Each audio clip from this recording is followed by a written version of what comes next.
This chapter examines research on the relationship between administrators and P12 online and blended learning to better understand the challenges, obstacles, learning impacts, and best practices that may affect implementation. It is important to note that school leadership accounts for about 1/4 of student impacts related to achievement, either directly or indirectly.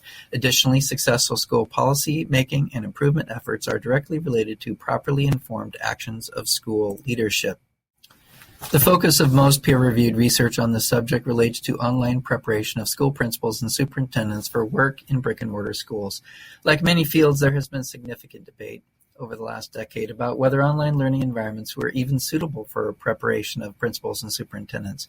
Researchers noted concerns and possible pitfalls regarding content, hidden costs, and process quality. Nevertheless, early resistance to the idea of virtual and blended learning environments has largely faded. Now the focus is on how to make this model more effective for preparing principals and superintendents for work in the field. Newer research shows that students moving from face-to-face to online learning models continue to perform well and met all of their course learning objectives, with morale remaining high. Research also supports the notion that online and blended learning can be just as effective as traditional modes of learning. On the other hand, research revealed a number of challenges of utilizing online or blended learning, including some perceptions that they are degree mills, administrative support structures, university infrastructure, faculty preparedness, preferences for face-to-face contact, and offering of market-competitive degree programs.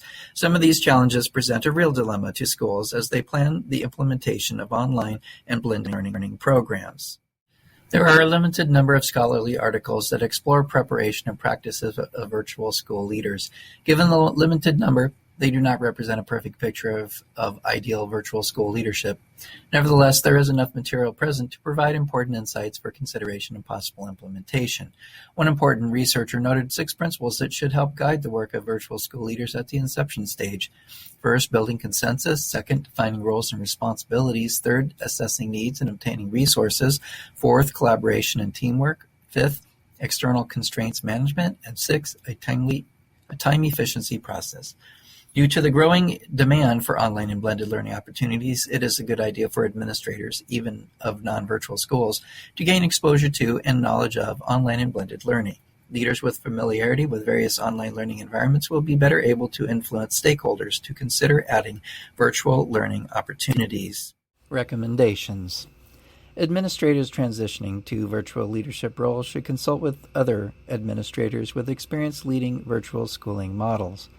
Pre-service virtual schooling administrators should participate in job shadowing, virtual school administrator interviews, internships, and other leadership development opportunities. Virtual school administrators should experience what it is like to be a student and teacher in a virtual learning environment.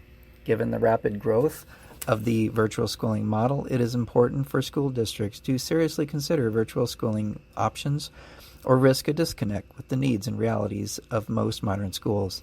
There is a serious need for more research on administrators and online and blended learning that is suitable for helping guide implementation of these models and avoidance of pitfalls that might impede growth.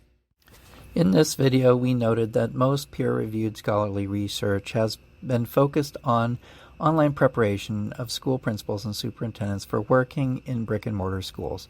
We then covered the decade-long debate about the suitability of using the virtual schooling model for the preparation of administrators for working in brick-and-mortar schools. Later research concluded that there are no real differences in results between virtual schooled and traditional schooled students in performance and morale. Nevertheless, there are a range of challenges that may present dilemmas for school leaders as they consider implementing virtual schooling models. We looked into preparation and practice of virtual school leaders and noted ways to help guide them in implementation. Next, we covered some HR management perceptions of online and blended learning credentialing of administrative candidates. Finally, we looked at some important recommendations for those interested in the topic of administration and online and blended learning.